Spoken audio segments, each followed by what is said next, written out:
clickers. Well, I do. I want to say at the outset, before I start my lecture, or talk really, because it's quite casual, is that this is being recorded for a documentary, so anything you say and question and answer afterwards may be used against you. Hopefully you'll be friendly. My talk today is Places with a Past, Curating Contemporary Art in Historic Sites. It's a 35-minute talk in 5 parts. And it begins with, how did I get here? For me, this exhibition, Forever Is Now, is about seeing Egypt's ancient culture through the lens of today's artists, who, like the ancients, are speaking to future generations. But for me, it began with this delightful gentleman on the right, Ibrahim Ahmed, who is an Egyptian artist who I met, I think, probably 15 years ago. I was introduced to him by a wonderful Brazilian curator living in New York City. And for a decade, Ibrahim tried to convince me to come to Egypt. And I finally agreed, and in February 2015, he organized a 3-week tour for me of probably 20 or 25 contemporary artist studios here in Cairo. And then a tour down the Nile on a dahabeya for 4 days, which is something that we're going to do this, my friends and I are going to do this coming week. It was a remarkable excursion, and we had the pleasure of visiting an exhibition of Ibrahim's work a couple of days ago. And one of the things that astonished me, both going to studio visits with Ibrahim, as well as going down the Nile, is this sense of history in the air everywhere, and just the romance of going down the Nile and stopping along the way and visiting historic sites was really extraordinary to me. I've never done something like that. There isn't anything like it except the Nile. And as you go on that journey, you really have a sense of how humanity moved out of Africa. And Ibrahim and I stayed in touch. He was really gracious and introduced me to a number of museum directors in the city and gallerists. And my profound hope was that I would be able to come back to Cairo and do some sort of an exhibition with contemporary artists and somehow engage history. So I have to say, I was stunned 18 months ago when I got a call at 5 a.m.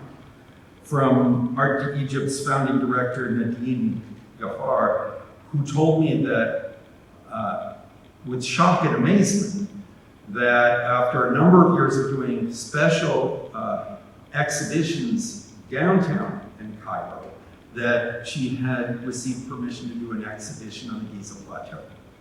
And she said, you know, Simon, we've been talking for a long time about doing something special together.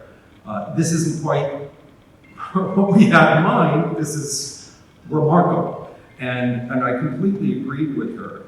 But I should also note that her call was on March 26th. 10 days prior to that, I took the very last direct flight from JFK to Sao Paulo. It's March 16th, and we all know what followed. The last 18 months have been a humanitarian crisis, a human crisis, a health crisis. We've all dealt with a pandemic. It is,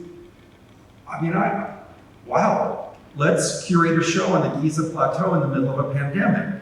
I have to tell you, the first 3 months, 4 months, every single phone call I made, and I did half-hour, 45-minute, hour calls to colleagues around the world, at least the first half of that hour conversation was, what are you thinking about? It's a pandemic. No one's leaving their home. How can you think about this?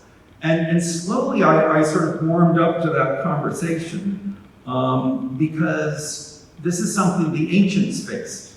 I mean, this is something you see in the Egyptian Museum and you see on the walls as you go through history, is facing plague, facing pandemic, how do we move through it? And I think more than ever, I felt that artists could speak to this moment. So I have to say my reaction to that call at 5 a.m. was to be excited and equally thrilled, though frankly quite nervous. I have now almost 4-decade history making exhibitions. I have curated over 300 exhibitions. I've done over 20,000 studio visits to artists' studios all across the United States, in Europe. I've been a guest at universities. I've been a faculty member at School of Visual Arts. I love working with emerging artists. And I am fascinated with the practice of championing new voices. And it requires cultural activists. I don't care who they are. They can be art critics, they can be artists themselves, curators, museums, gallerists. It can happen in your home, it can happen in your bathroom, it can happen in alternative spaces. But professionally speaking, I have to say there are a few people that I do want to acknowledge who have done exhibitions in places with a past. And the first I have to note is Mary Jane Jacobs, who did an extraordinary exhibition during the Spoleto Festival in Charleston. I went to see this exhibition a couple of times. First on my own, because I heard so much about this remarkable exhibition. I don't remember the exact numbers, but there was something like 24 artists doing separate installations in a historical site in Charleston. It was amazing. I went there, I had never seen anything like it in my life. This had not happened in contemporary art up until this point. And this is an Anthony Gormley installation in a prison.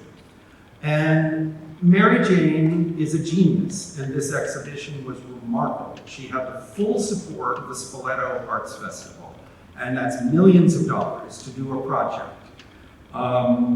And she did it remarkably well. I was so inspired that I went back to New York and talked to dozens of friends and colleagues and organized a group to go to Spoleto and see this exhibition. And they were equally stunned. And she's gone on to great claim for that. Another friend, a colleague, Alana Heiss, in the 70s was famous for using alternative sites and spaces. Primarily in the early 70s, under the Brooklyn Bridge, the Anchorage spaces, there are empty spaces there, and she would do special exhibitions in those empty Anchorage spaces of the Brooklyn Bridge.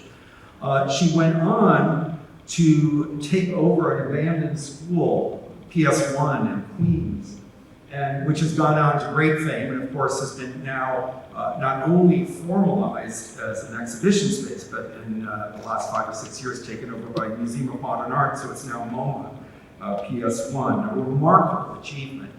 Again, it's art being introduced to non-art traditional spaces.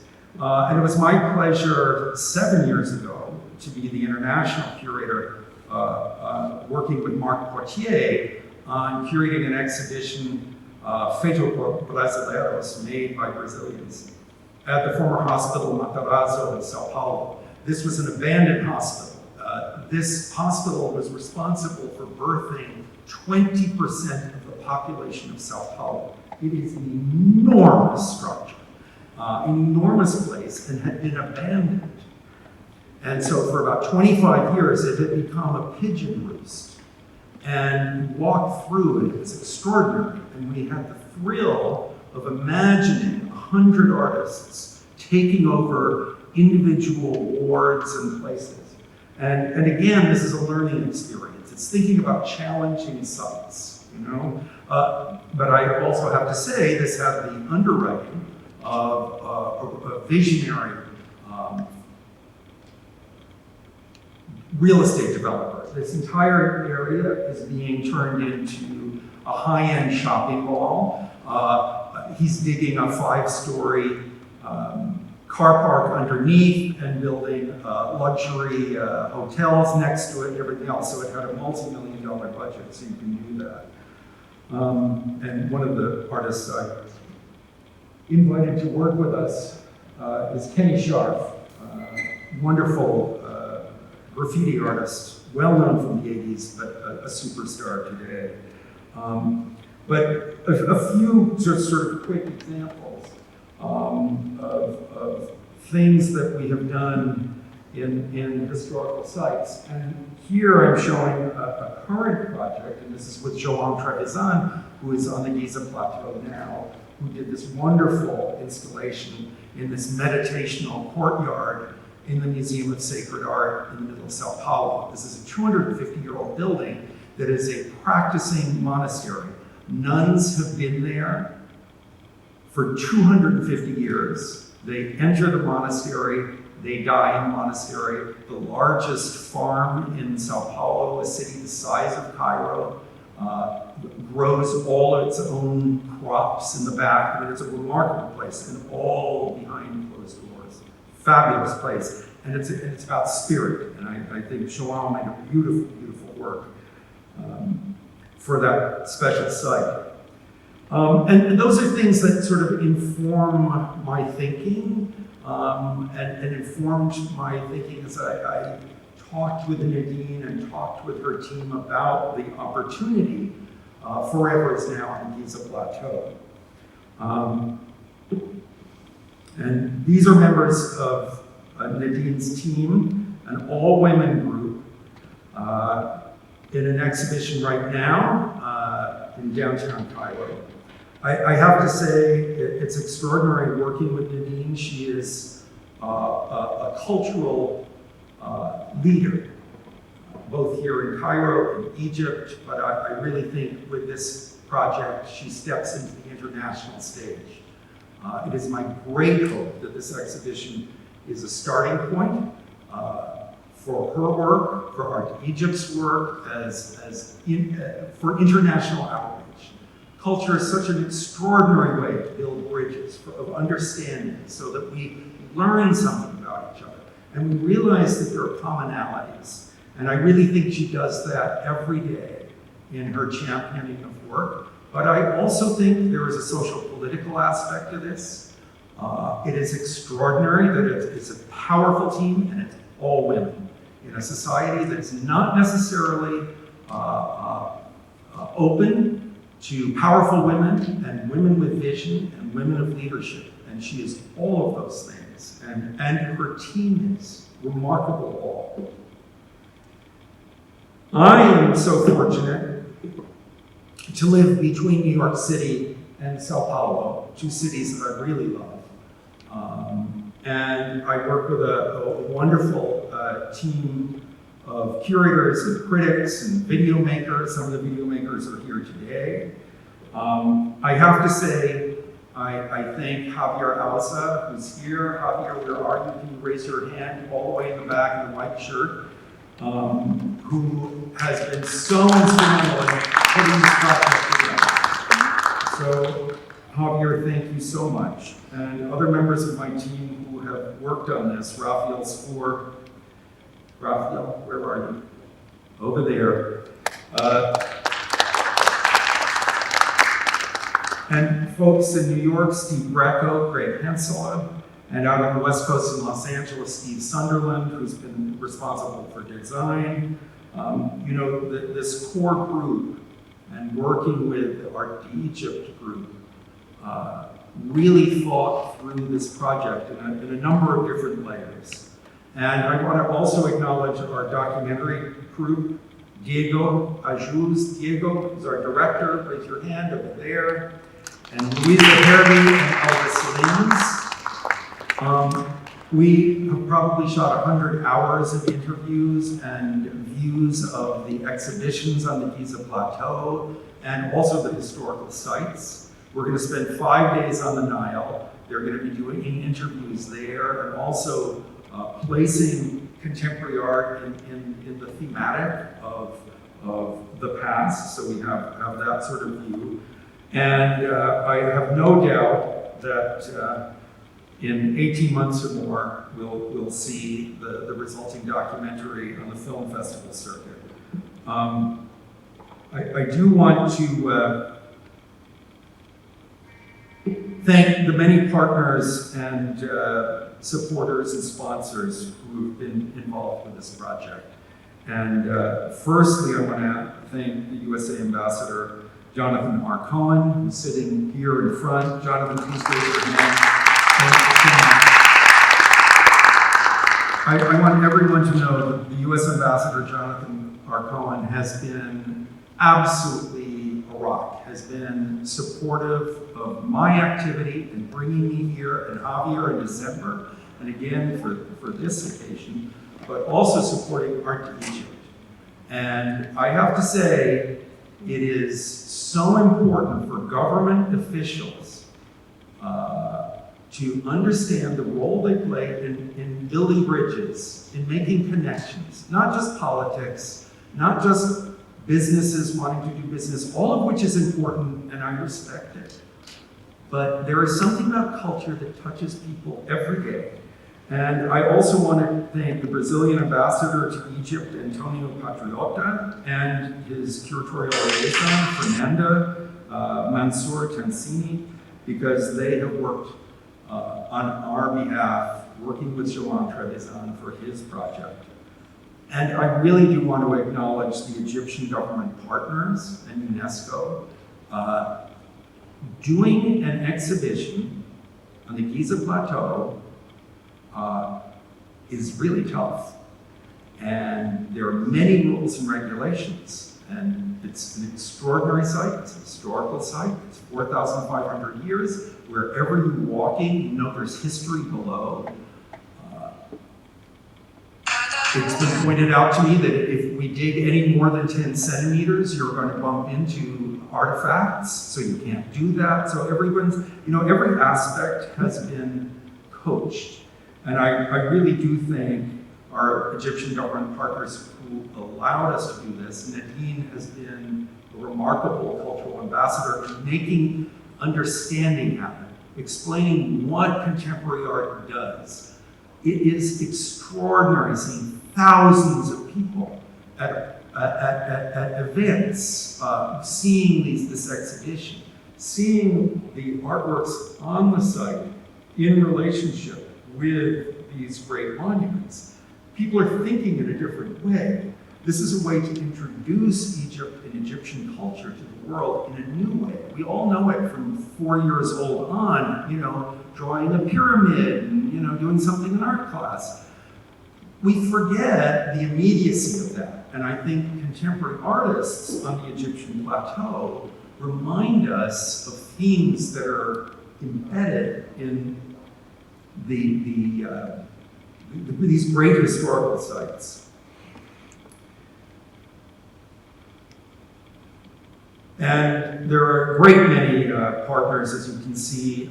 This is me standing up at the press conference, and you see all of the wonderful dashboard of supporters and corporate sponsors that are involved, and we really do thank them all. Of course, the exhibition happens because a group of artists were invited and have made projects and have made a range of fascinating and engaging projects.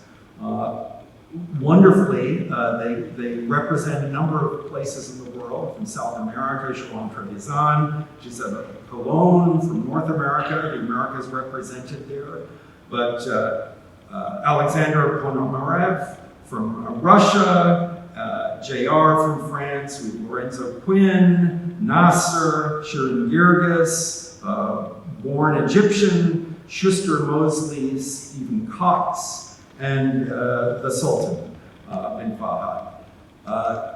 All of them bringing their impressions, their senses of what is embedded, the spirit in those historical structures. And I really profoundly thank them all. There are a few images I have of projects that I truly are close to my heart, and certainly Trevisan is one of them.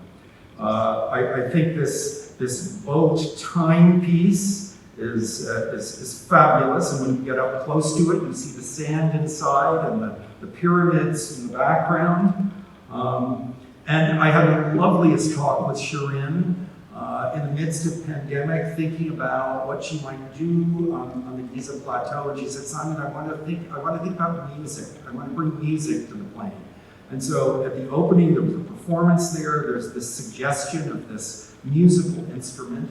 I had a wonderful conversation today with a dear friend, David Schweitzer, who's a theater director, but also an opera director, who was talking about the sense of music from the past, connecting with music today. The two of us started talking about minimalist music, talking about Philip Glass, and thinking about how ancient music has certain basic elements. It can be just drumming, and you start thinking about Steve Wright today doing minimalist drumming music. Very interesting. And so here is this musical instrument, inspired musical instrument, not a sculpture, but inspired by musical instruments by Shirin.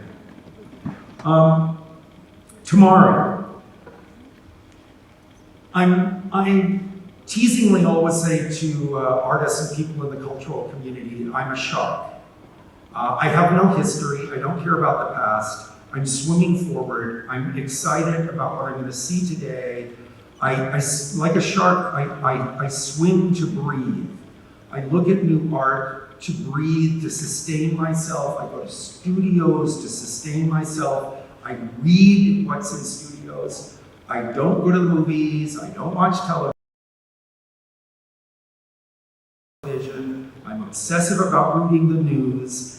And what I seek when I go to artist studios is the surprise of an artist who's somehow synthesizing the feelings of today. That they tell me something in their work, what it feels like to be alive today. And I don't know the surprise that I'm going to find, but it can be from any vantage point. I'm interested in all cultures, and men and women, and boys and girls, and gay and straight, and whatever. Just what is it that you are feeling today? What are you crystallizing today that is going to be found in the future? And I'm always wondering, what are we going to be reading? What are we going to be reading after our time, right? Because art is about what we leave behind.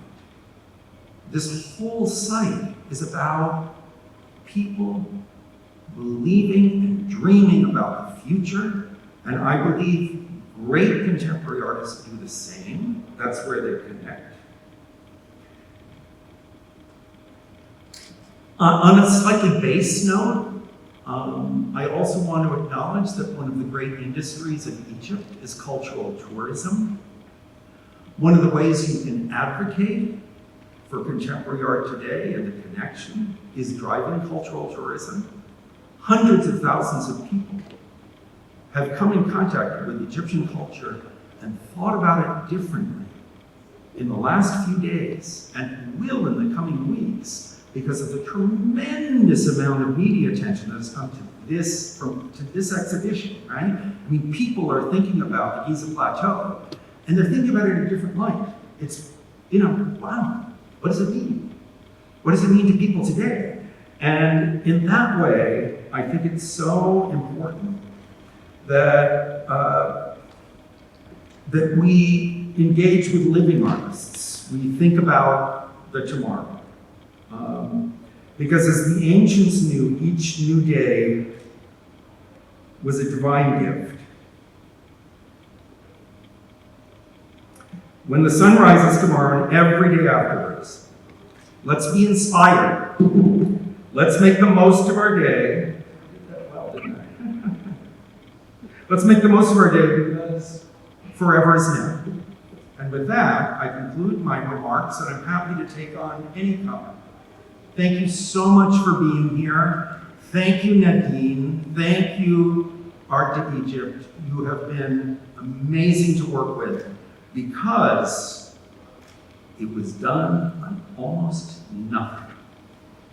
There is no cash for culture in this country. Very little. You go to the Egyptian Museum, and it makes me want to start a fund for light bulbs. It's so important to support culture, not just historical culture, but youngsters. And Art to Egypt is doing that. I have spoken to a half a dozen of the young people who are leading tours. I talked to a 19-year-old named Youssef, who is a curator. It's been a while since I spoke to a 19-year-old curator. I asked him, when did you begin? He said, when I was 17. He's looking for young artists, young Kairenes who are making art and doing shows in crazy little places and apartments. That is living culture. This is to be championed, and it requires cash and support and imagination. And I really believe I had the great fortune to work with Nadine. So a big round of applause. Nadine and Art.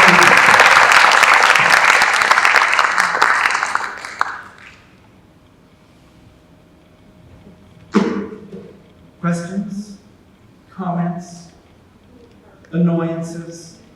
Gisela? Thank you so much. I'm sure there's a cocktail hour at the back. Does anyone have questions? Did you make a maquette? Or I didn't know you were doing it. I couldn't hear it. What was your curatorial process? Did you make a large maquette to the plateau and then just, create miniatures of what would work? And, or is that intrusive? Sorry. No. You ask away. I spent three and a half months dreaming up names for this exhibition and really writing out the précis of what it can do, what it should do, going back and forth with Nadine and her group.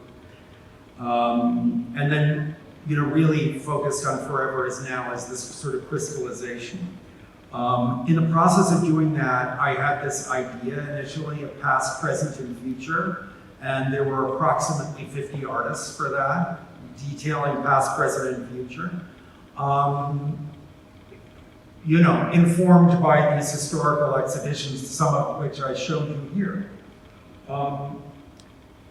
I quickly learned, trying to raise funds in the middle of a pandemic is complex.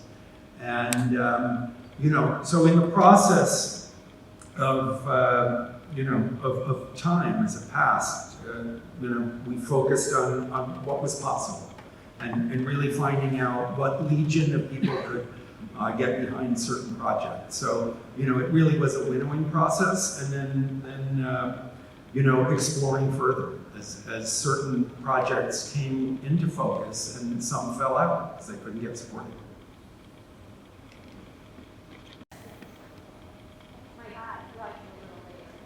Yeah, for me, in the 90s, I used to I had a nonprofit called Downtown Arts, and it did an annual Downtown Arts Festival. And I slowly came to feel like this is like a festival. I remember each year in January, I would start fundraising. The festival would be in September, and my job as a producer was to knock on at least 100 corporate doors to end up with 3 or 5 sponsors. And that hustling for sponsorship was right up to the day. And, this is a little like that. And doing another festival is not exactly in, my favorite wheelhouse, but it is something that I definitely know how to do. And that's why I say, it would be wonderful if this project really becomes a gateway to the next. I think it's very important. This shouldn't just be one of a kind. There are Youssefs and women who are 19 as well who should get the opportunity to curate wherever and be encouraged. And, there's a huge range of artists. I think we set a really high mark, though, in terms of thinking of internationally. And I think that's really important. This is an international city. I love Cairo. My hometown now, my newly adopted town after 37 years in New York, is Sao Paulo. But this is Sao Paulo with dust. It's really amazing. And it's exciting. I love the food. The people are so warm and friendly. It's smart. Universities. It's an international city. It can be a wonderful gateway. I think it has an opportunity in interesting ways. And it's one of the top 10 largest cities. And I'm fascinated by gigantic cities and how they behave and how we work. Hi, hello. Hi, Simon. I'd like to understand a little bit what's your feeling about since the time you start outlining this exhibition, since today that you've seen this after the opening. And you have seen already a lot of people visiting and taking all the pictures and reading all the information they could have from the artworks exhibition.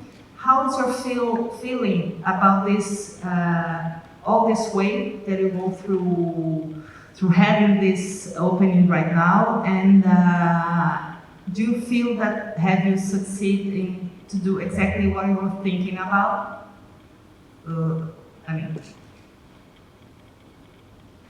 Anybody who knows me knows I'm really neurotic, and I wish everything was better. There are so many things I would do over in the 300 exhibitions I've done in my life. And this is no different. But I do have to say, it's a miracle this happened in the middle of a pandemic. It's a miracle that we have some wonderfully powerful projects that have really attracted people and are provoking people to do, engage and think. I've had some wonderful conversations the last few days, and that's really exciting. And that's what I live for. It's very real. It's very energized and it's charged, and all of those things I desire, I want in a project, I seek in a project, whether I'm making it or somebody else makes it. I sort of look at art neutral, and I'm always interested when emotionally I become excited or angry or depressed. Anything that can move me emotionally has my attention. Most of the time I go through the art world and it bores me. There's nothing here, it's been done before, it's not telling me about today. So I have to say, this has energized me. I walk around like, wow, didn't think of that. And that's exciting. And I had conversations today with people about works on the plateau that I thought I knew, and I heard 5 different takes. So I think that's great. That made me happy. But I'm very focused on the next project today.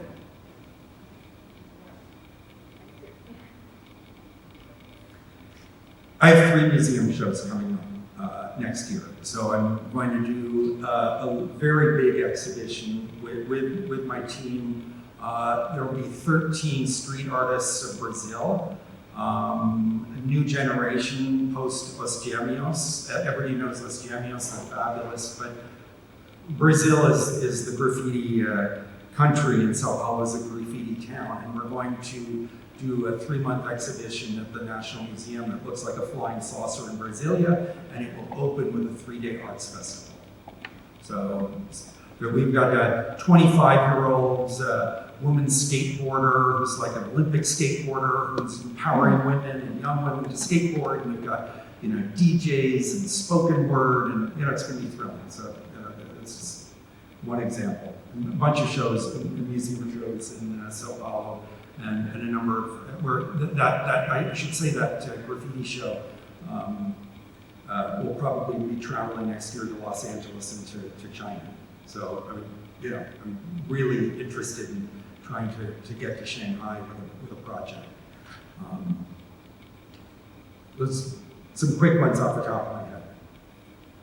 Javier, my business manager, told me I'm not allowed to come up with an exhibition idea or spend any time working on one in December, January, and February, and I have to catch up. I've been doing, we've opened a show every 6 weeks for the last 14 months. So we've been a busy little office.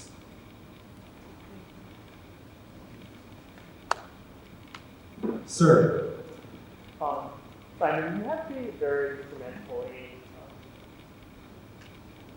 Mr. Simon, you have been instrumental in selecting some of these artists, right, promoting them, and at this show forever is now. Could you explain to me a little bit more about your curatorial process? Like, what about these artists that made you want to recommend them for this? Do you think is a fit? How does that inspire you? Well, this project is a collaboration. So, Nadine needs to also engage. But, I mentioned both João Trevisan specifically and Gisela Colon. I first saw Gisela's work 2 years ago when I curated an exhibition for Beth Ridden-Woody in her museum. She's the biggest private collector of contemporary art, basically in the world, but certainly in the Americas. She's my age, she's 66, and she has been collecting art since she was 25. She buys an artwork every 2.5 days. She owns 17,000 works. It helps to be a billionaire and have your brother doing the real estate empire in New York City, of course. And that's why she has a 22,000 square foot exhibition space that's fabulous in West Palm Beach. And she's one of the great cultural philanthropists of North America. It was my honor to go through Beth's collection digitally. It took 5 days to look at 17,000 works. And I had the speed down. It was 12-hour days. But one of the artists I selected for this exhibition with Gisela Colon. And Gisela, that's the first time that I knew about her work, but I never engaged with her work. And I'm just a very nuts and bolts guy. There are young dealers or curators who say, oh, I found this artist on Instagram. I can't do that. I already admit it. I don't do TV and video. Javier does my Instagram. I have to see art in the flesh. I have to be in front of monuments.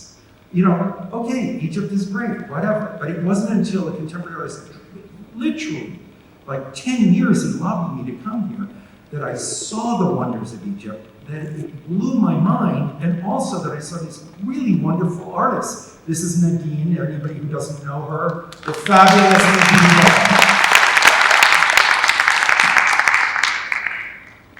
So, thanks to Beth Ridden-Woody saying, son, I'd like you to curate at my museum, and this is what I did 2 years ago, I really came in contact with Gisela's work. So this exhibition that I curated was a sort of a futurist exhibition. It was thinking about artists who think about the solar system. And there's no question about it. Gisela's work has the sense of some alien future. And not just that, they have a spiritual dimension. And so when Nadine called me and I started, writing things up, there's an example of somebody who I felt was connected with the spirit of the past here. And that was really, really important to me, was thinking about, it's not finding somebody who's illustrating the past, it's somebody who's connecting with the past. And in Gisela's case, really her work sends you forward. It sends you forward in time and space. Where did it come from? It seems to have come from outer space, it seems to have come from the future, and we are going there. And I really feel that when I learn about Egyptian culture and the history here. It's this inspiration of the present and trying to make an understanding, a cosmology of how we are human. And I don't know, that's an exegesis, but there's an example. I could keep doing it all day. Does anyone have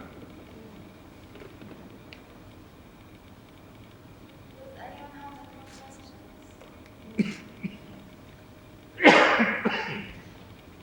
Yes.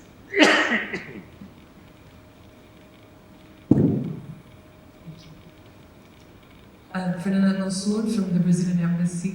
I just wanted to acknowledge the amazing work done by Simon and João and Nadine and everyone involved in this amazing exhibition. And my question to you today, which I'm very interested in, is what do you think is the special thing about Brazilian contemporary art nowadays, and how can we contribute to the world as we are and representing it today in João Trevisan's works, for example? How do you feel that is there something special about Brazilian contemporary art? Well, I'm in Brazil because I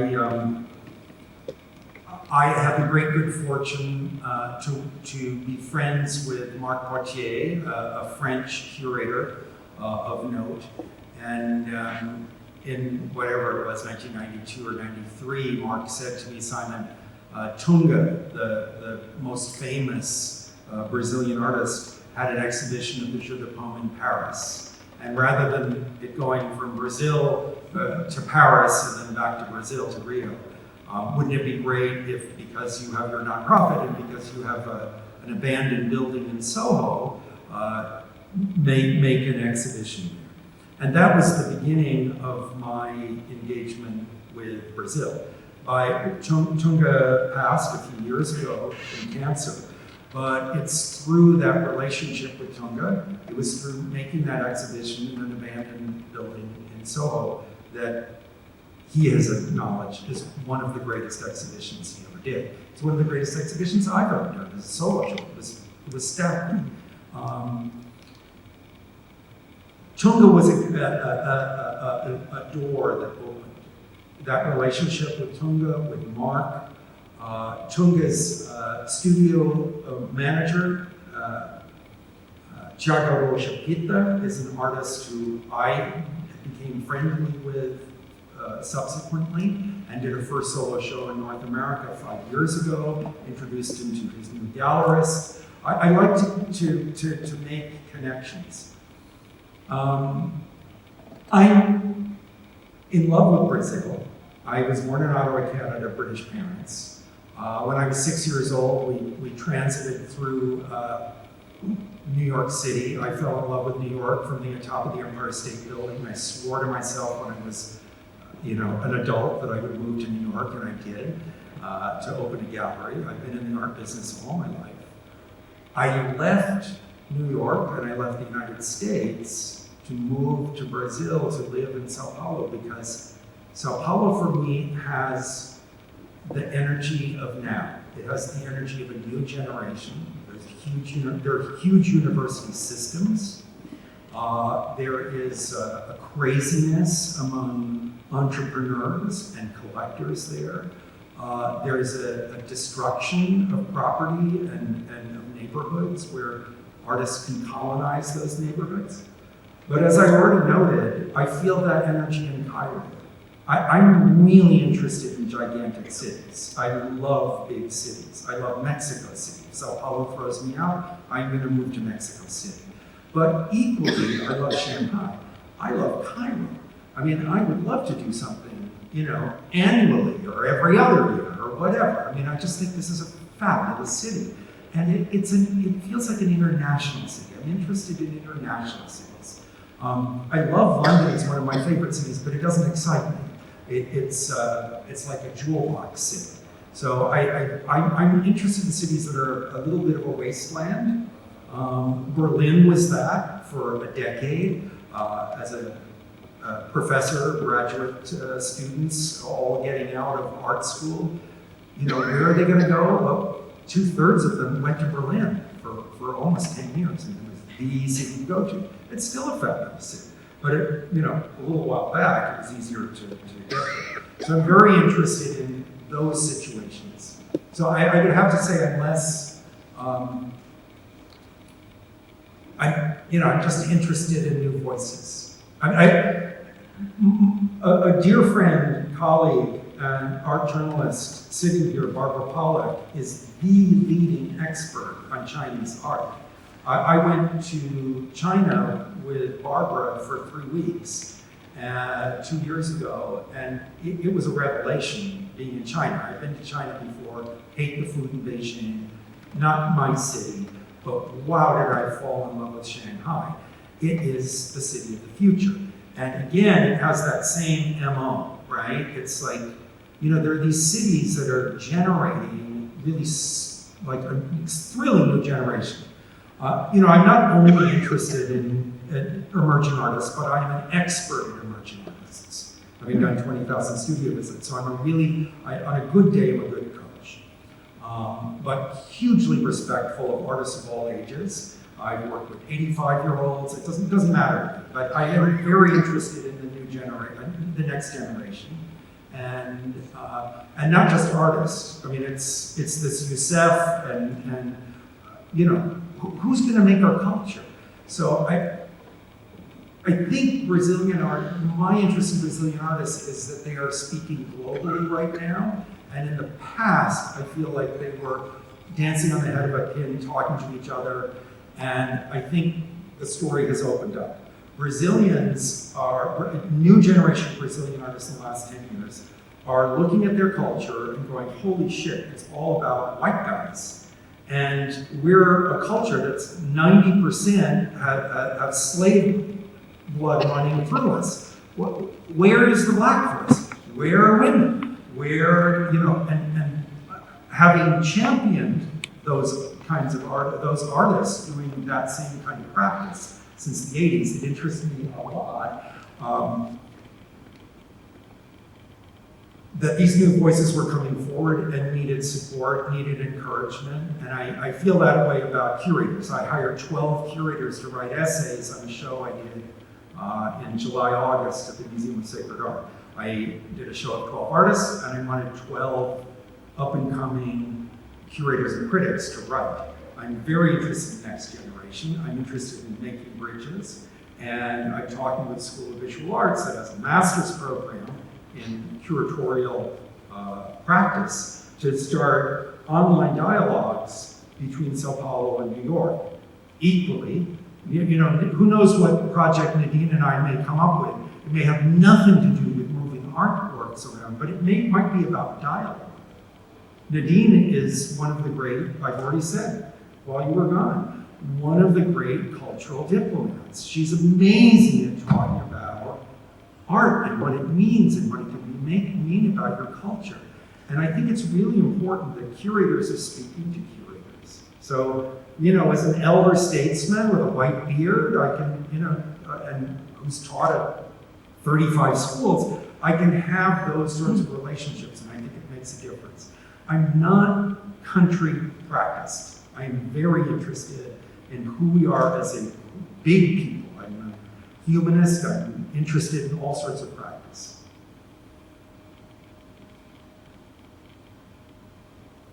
Joel Berger, sitting next to our beloved journalist, said to me the other day, Simon, you've got to get to Thailand. The food's great, amazing culture, you love the past, don't put any contemporary art in it. So, that's a whole Asian project there. Thank you guys so much.